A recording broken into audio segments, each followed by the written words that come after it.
رات کی قسم جب وہ چھا جائے،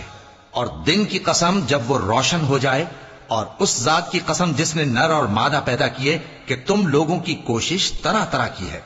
سو جس نے اللہ کے رستے میں مال دیا اور پرہیزگاری کی اور بہترین بات یعنی کلمہ توحید کو سچ جانا، تو اس کو ہم آسان طریقے کی توفیق دیں گے، اور جس نے بخل کیا اور بے پرواہ بنا رہا اور بہترین بات کو جھوٹ سمجھا، تو ہم اسے رفتہ رفتہ سختی میں پہنچا دیں گے، اور جب وہ دوزخ کے گڑھے میں گرے گا تو اس کا مال اس کے کچھ بھی کام نہ آئے گا۔ یقیناً راہ دکھا دینا ہمارا ذمہ ہے، اور بے شک آخرت اور دنیا ہماری ہی ملکیت ہیں۔ سو میں نے تم کو بھڑکتی آگ سے خبردار کر دیا ہے، اس میں وہی داخل ہوگا جو بڑا بدبخت ہے، جس نے جھٹلایا اور منہ پھیرا، اور جو بڑا پرہیزگار ہے وہ اس سے بچا لیا جائے گا۔ وہ جو اپنا مال دیتا ہے تاکہ پاک ہو، اور اس لیے نہیں دیتا کہ اس پر کسی کا احسان ہے جس کا بدلہ اتارا جائے،